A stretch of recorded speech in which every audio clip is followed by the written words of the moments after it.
Welcome back to the session of the Hindu newspaper analysis. Today we will discuss only three issues. The first issue is India's burden of rising obesity, the hefty cost to pay. The second issue is a study finds 6,327 gangetic dolphins across four states. And the third issue is a process where free and fair elections will be a casualty. Let's discuss all the issues in detail. What is obesity and how obesity is killing India?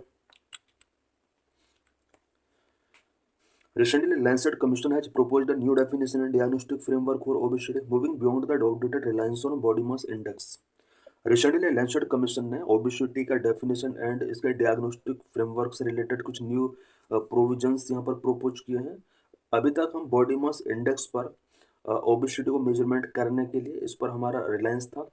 Earlier this week, our PM in his Mann Ki Baat radio program highlighted the alarming increase in obesity in the country, particularly among children, and noted that obesity affected 1 in 8 Indians.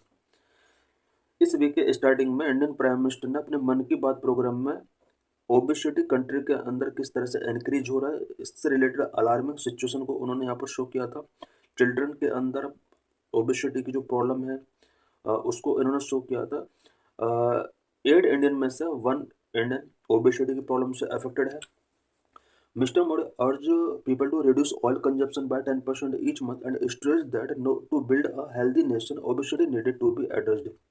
Mister Modi ने peoples अर्ज किया कि वो monthly oil consumption का 10% तक अपना reduce करें so that healthy nation को बिल्ड किया जा सके एंड ओबेसिटी जैसी प्रॉब्लम को एड्रेस किया जा सके. Overweight and obesity are defined by WHO as abnormal or excessive fat accumulation that presents a risk to health. Overweight and obesity को WHO ने डिफाइन किया हुआ है एज एबनॉर्मल और एक्सेसिव फैट एक्यूमुलेशन. हमारे बॉडी के अंदर जब एबनॉर्मल और एक्सेसिव फैट एक्यूमुलेट हो जाता है जो कि हेल्थ के लिए एक रिस्क प्रेजेंट करता है, इस सिचुएशन को ओवरवेट एंड ओबेसिटी के तौर पे यहाँ पर डिफाइन किया गया है. Obesity a global problem. According to the World Health Organization's fact sheet on obesity, obesity से related ये fact sheet है. 2.5 billion adults globally are overweight, including those living with obesity, corresponding to 43% of all adults. Only 25% of adults were overweight in 1990s. Current में globally 2.5 billion adult हैं जो overweight है and जो कि all adult का 43% है. It means पूरे world के अंदर ऑल एडल्ट का 43% अडल्ट ऐसे हैं जो ओवरवेट है. 1990 में ये जो डाटा था ये 25% था ऑल एडल्ट का, जो कि करंट में 43% तक पहुंच गया है. 890 million adult are living with obesity globally, corresponding to 16% of all adult.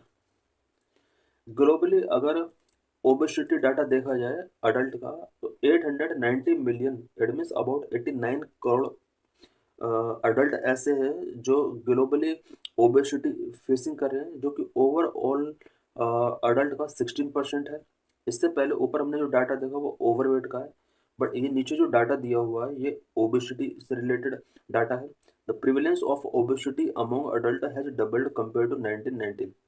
1990 के साथ अगर ओबेसिटी प्रॉब्लम का कंपेयर किया जाता है तो ये प्रिवेलेंस जो है वो डबल हो चुका है.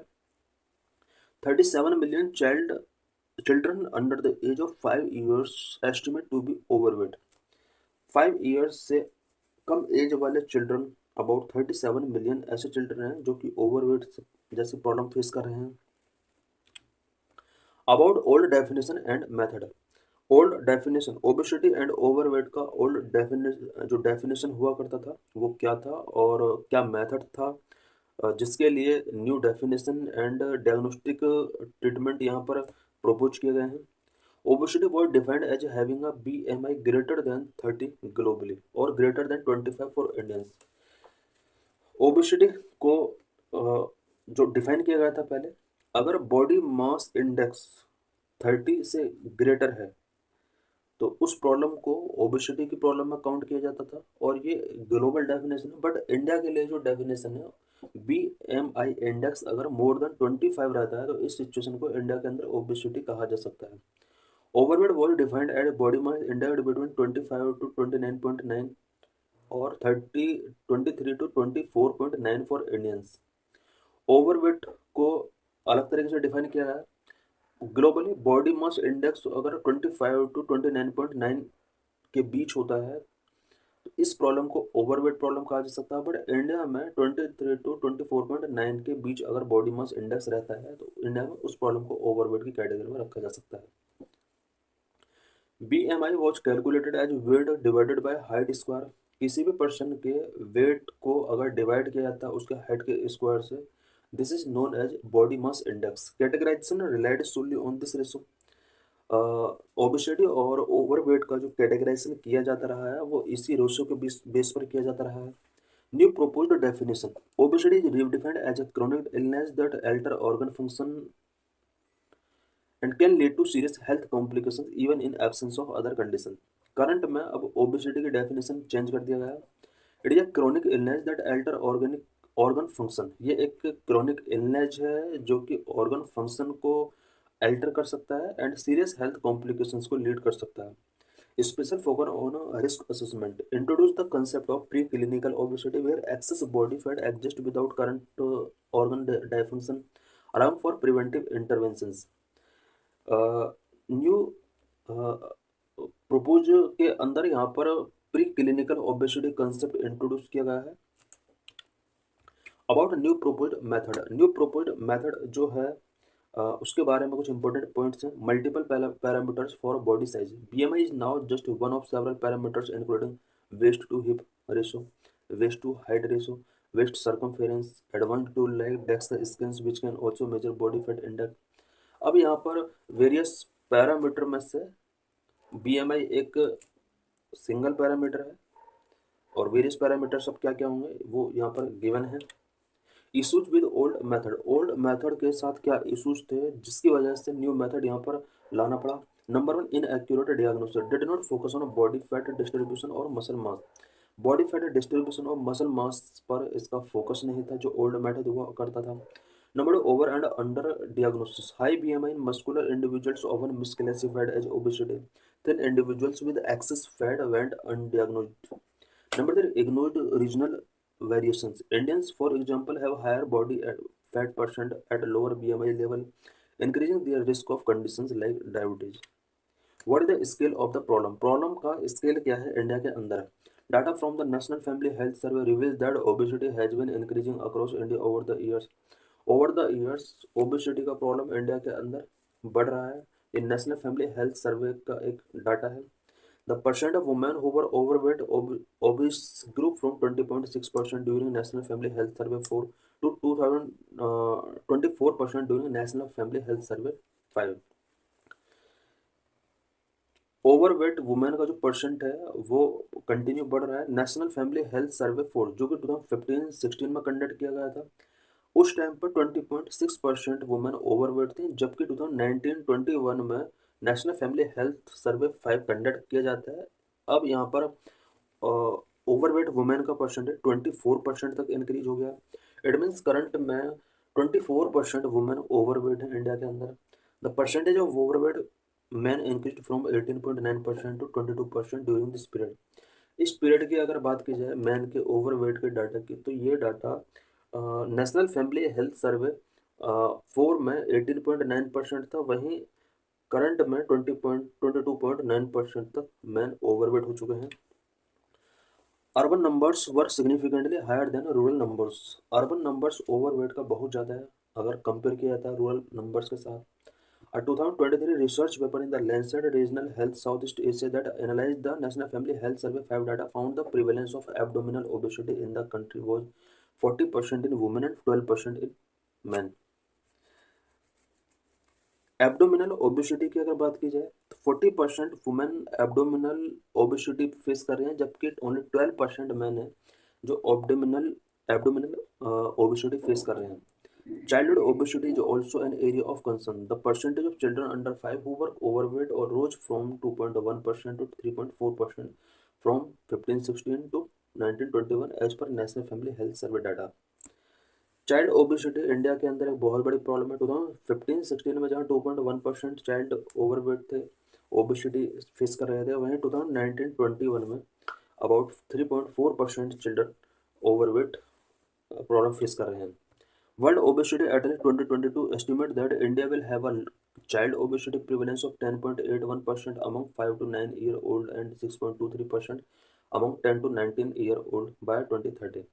वर्ल्ड ओबेसिटी एटलेट 22 ने ये एस्टिमेट किया है कि 2030 तक इंडिया के अंदर 5 to 9 ईयर के अबाउट 10.81% बच्चे ऐसे होंगे जो ओबेसिटी फेस कर रहे होंगे एंड 10 to 19 ईयर के 6.23% बच्चे ऐसे होंगे जो ओबेसिटी की प्रॉब्लम फेस कर रहे होंगे। What is the current status of Ganges river dolphin?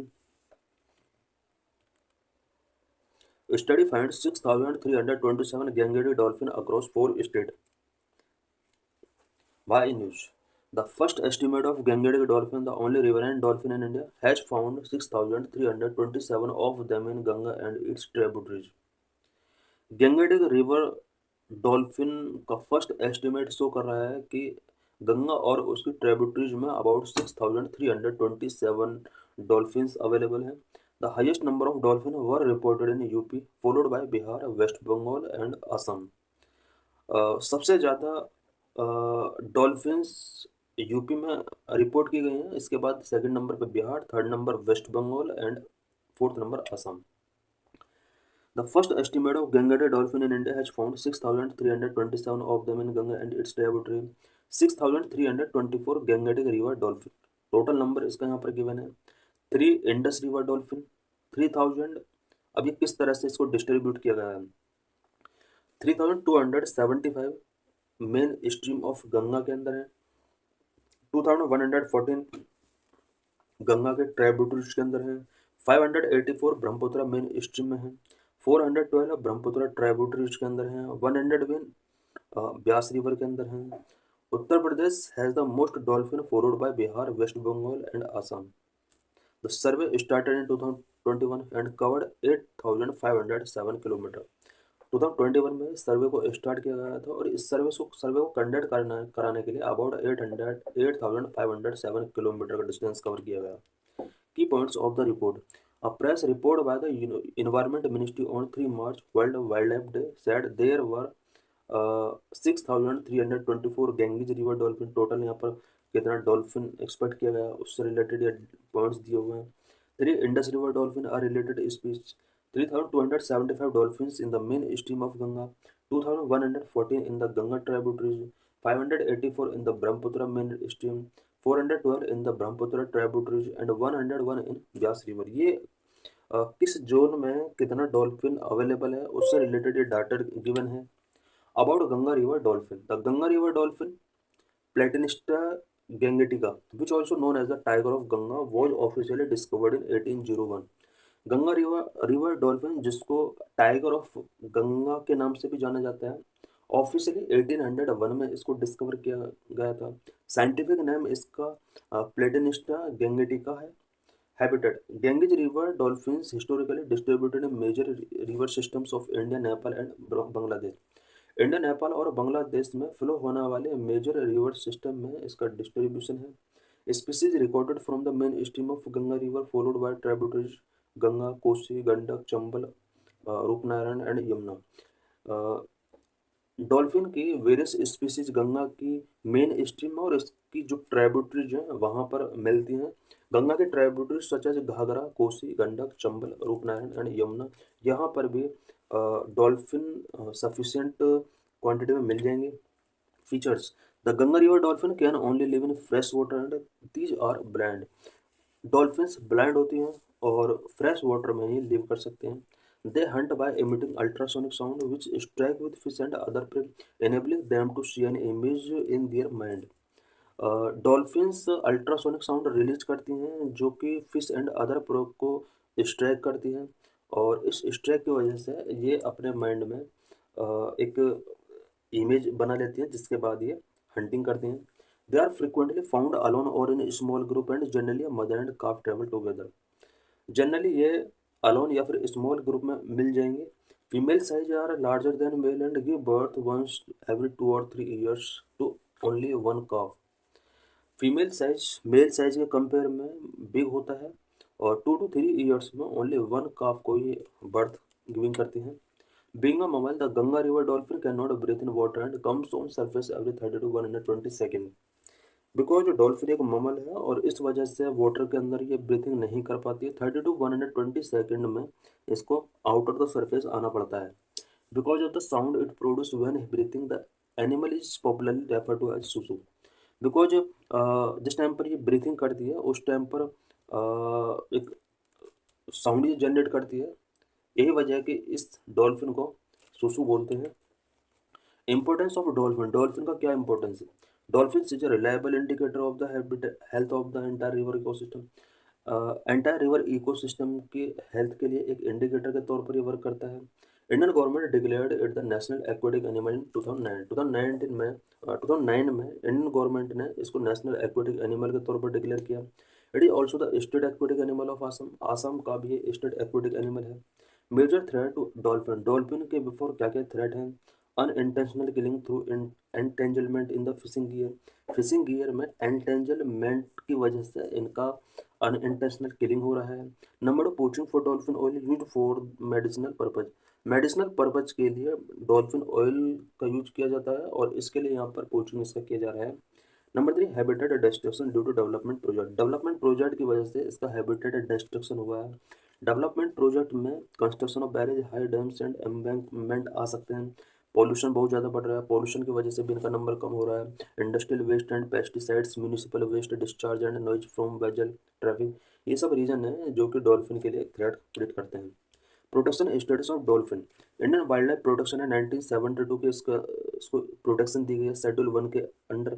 International union for conservation of nature IUCN की लिस्ट में इसको एंडेंजर डिक्लेयर किया गया है। Convention of international trade in endangered species sites appendix 1 में इसको मेंशन किया गया है। Convention on migratory species CMS appendix 1 में इसको रखा गया है। Related government initiatives, project dolphin India के अंदर लॉन्च किया हुआ है। National Ganga river dolphin day 5 अक्टूबर को सेलिब्रेट किया जाता है। Vikramshila Ganges dolphin sanctuary has been established in Bihar, Bihar के अंदर डॉल्फिन के प्रोटेक्शन के लिए विक्रमशिला गैंगेज डॉल्फिन सेंचुरी यहाँ पर एस्टेब्लिश किया गया है। This is PYQ related to this article है, which one of the following is the national aquatic animal of India, 2015 में क्वेश्चन पूछा गया था।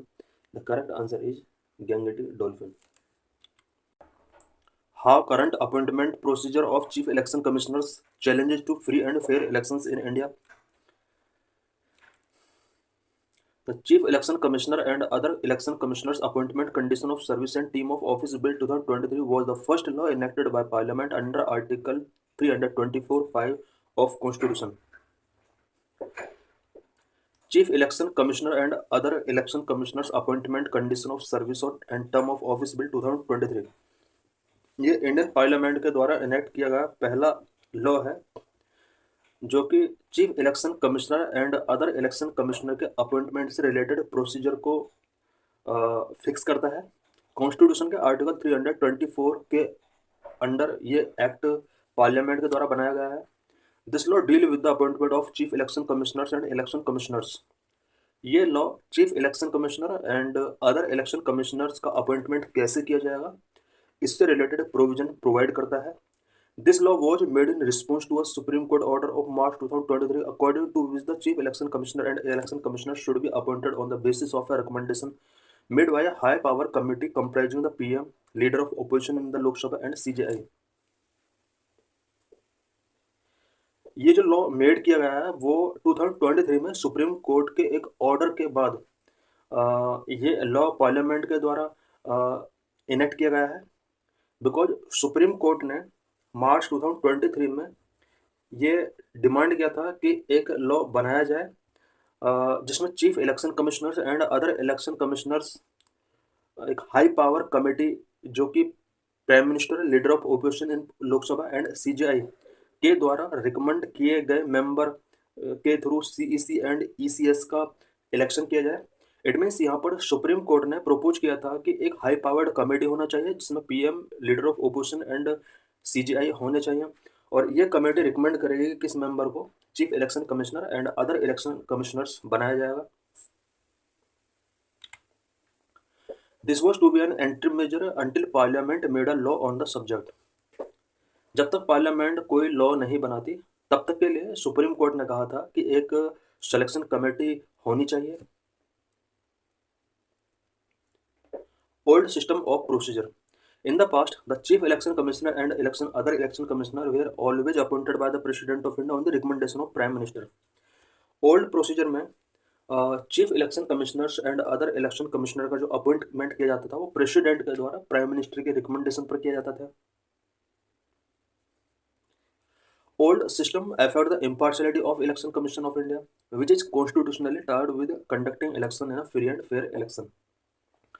ओल्ड सिस्टम कहीं ना कहीं इलेक्शन कमीशन ऑफ इंडिया की इम्पार्शलिटी को इफेक्ट करता है, बिकॉज यहाँ पर प्राइम मिनिस्टर के रिकमेंडेशन पर प्रेसिडेंट जिस मेंबर को इलेक्ट करता था एज ए इलेक्शन कमिश्नर, उसको लेकर इम्पार्शलिटी से रिलेटेड वहाँ पर क्वेश्चंस रेज हुए थे. What is constitutional provisions related to conducting elections. Chief election commissioner and other election commissioner के इलेक्शन कंडक्ट कराने से रिलेटेड क्या क्या कॉन्स्टिट्यूशनल प्रोविजंस हैं. The constitution of India has vested the entire responsibility for conducting the elections to parliament and state legislature to the office of the president and vice president and preparing the electoral roll for these elections to the election commission of India under article 324. Constitution of India ने parliament, state legislature, office of president and vice president के election के लिए entire responsibility जो given किया है, और इसके लिए इलेक्टोरल रोल प्रिपेयर करने के लिए इलेक्शन कमीशन ऑफ इंडिया को रिस्पॉन्सिबिलिटी दी हुई under article 324. It means India के अंदर इलेक्शन कमीशन ऑफ इंडिया की रिस्पॉन्सिबिलिटी है कि वो parliament, state legislature, office of president and vice president के लिए इलेक्टोरल रोल प्रिपेयर करे एंड इलेक्शंस कंडक्ट कराए. कॉन्स्टिट्यूशन के अंदर इसके लिए प्रोविजन किया गया है. Plenary power for effectively discharging this responsibility have also been conferred on this body. Election commission of India के पास और भी कुछ पावर्स हैं. अपनी रिस्पॉन्सिबिलिटीज को डिस्चार्जिंग करने के लिए बहुत सारी पावर्स इसको गिवन की गई हैं. How election commissioners appointed now. Current में इलेक्शन कमिश्नर्स किस तरह से अपॉइंट किए जाते हैं. Section 7 of the Act say that the President shall appoint the Chief Election Commissioner and other election commissioner on the recommendation of the Select Committee. Section 7 act का कहता है कि प्रेसिडेंट जिस पर्सन को चीफ इलेक्शन कमिश्नर या other election commissioner के तौर पर अपॉइंट करेगा, वो सेलेक्ट कमेटी के रिकमेंडेशन के बाद ही ऐसा होना चाहिए. इट मीन सिलेक्शन कमेटी जिन पर्सन्स के नेम यहाँ पर रिकमेंड करेगी प्रेसिडेंट के लिए, उसी पर्सन को chief election commissioner and other election commissioner के तौर पर नॉमिनेट किया जाएगा, अपॉइंट किया जाएगा. It is mandatory for the president to appoint persons recommended by the selection committee. Selection committee ने जिस मेंबर को रिकमेंड किया, प्रेसिडेंट के लिए मैंडेटरी है कि वो उसको as a chief election commissioner and other election commissioner के तौर पर अपॉइंट करे. Thus, the select committee has the final say on who should be appointed the chief election commissioner and other election commissioner. Selection commission के पास इसका meaning ये हुआ कि selection commission committee के पास फाइनल से है कि वो किस पर्सन को सीईसी या ईसीएस अपॉइंट करना चाहते हैं. वह new law challenge in court. New law court में क्यों चैलेंज किया गया. Although the government made the new law as per the direction of the court, in the committee it replaced the CJI with the cabinet minister to be nominated by prime minister who chaired the 3-member committee. Because जो selection committee जो ये appoint की जाती है, इसमें CJI को supreme court ने include करने के लिए रिकमेंड किया था, बट करंट लॉ के अंदर CJI को यहाँ पर कैबिनेट मिनिस्टर के साथ रिप्लेस किया गया है, और कैबिनेट जो कि प्राइम मिनिस्टर के द्वारा नॉमिनेट किया जाता है. और ये जो सिलेक्शन कमेटी होता है 3-member कमेटी है. Members in selection committee under new law PM, cabinet minister and leader of opposition. Current में सिलेक्शन कमेटी के अंदर जो मेंबर्स हैं, प्राइम मिनिस्टर उसके अंदर, cabinet minister, leader of opposition in Lok Sabha, ये 3 मेंबर इसके पार्ट है. New law provides for a search committee headed by law minister and 2 senior bureaucrats in the union government which will prepare a list of 5 persons for the committee to consider. New law के अंदर एक search committee का भी provision किया गया है. Search committee जो कि लॉ मिनिस्टर के द्वारा हेडेड की जाएगी, एंड 2 senior ब्रोक्रेट्स भी इस कमेटी के मेंबर होते हैं, और सीनियर ब्रोक्रेट्स जो होंगे यूनियन गवर्नमेंट के होंगे. इस कमेटी के द्वारा 5 पर्सन्स के नेम यहाँ पर प्रपोज किए जाते हैं. इन्हीं 5 पर्सन्स के नेम यहाँ पर सिलेक्शन कमेटी के पास फॉरवर्ड किए जाते हैं. सिलेक्शन कमेटी इनमें से चीफ इलेक्शन कमिश्नर किसको अपॉइंट किया जाएगा, उस नेम को प्रेसिडेंट के लिए फॉरवर्ड करते हैं। In recent appointment, the name of persons found eligible by the search committee have not been made public. Recent appointment जो भी किए गए हैं सर्च कमेटी के द्वारा, कौन कौन से नेम फाउंड किए गए थे एलिजिबल पर्सन्स के, वो पब्लिक नहीं किए जाते हैं, जो कि एक इशू बना हुआ है। Violate the direction of 5-judge bench of the Supreme Court. This law has been challenged on the ground that the provision relating to the composition of the selection panel violate the direction of the 5-judge bench of the Supreme Court. Because supreme court के 5-जज bench के द्वारा जो decision आया था उसमें एक ऐसा selection committee यहाँ पर प्रपोज किया गया था जिसमें CJI यानी चीफ जस्टिस ऑफ इंडिया भी इंक्लूड होने चाहिए, बट न्यू लॉ के under chief justice of India को यहाँ पर रिमूव कर दिया गया है एंड उसकी जगह पर कैबिनेट मिनिस्टर को यहाँ पर ऐड कर दिया गया है, जो कि 5-जज बेंच के डायरेक्शन का वायलेशन है। The constitution bench was headed by justice KM Joseph retired. ये जो 5-जज बेंच का जो डायरेक्शन उस टाइम पर गिवन किया गया था, इस बेंच को लीड किया था जस्टिस KM जोसेफ ने। Now that the law on the appointment of the chief election commissioner and the election commissioner has come up for hearing in the court. अब इससे रिलेटेड कोर्ट के अंदर hearing की जानी है। There are certain constitutional issues which need to be highlighted for a proper perspective in the matter of appointment of these high constitutional authorities. इससे related various constitutional issues हैं जिन्हें highlight current में news में हम देख सकते हैं, highlight किया जा रहा है। और अपॉइंटमेंट से रिलेटेड बहुत सारे क्वेश्चंस पब्लिक के अंदर रेज हो रहे हैं। What are informative in law, current के लॉ में क्या क्या इन्फॉर्मेटिव है।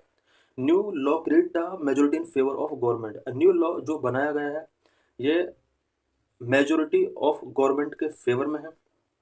The most serious informative in this provision is that the law itself create a majority in favour of government. This committee can select only a person whom the government favor।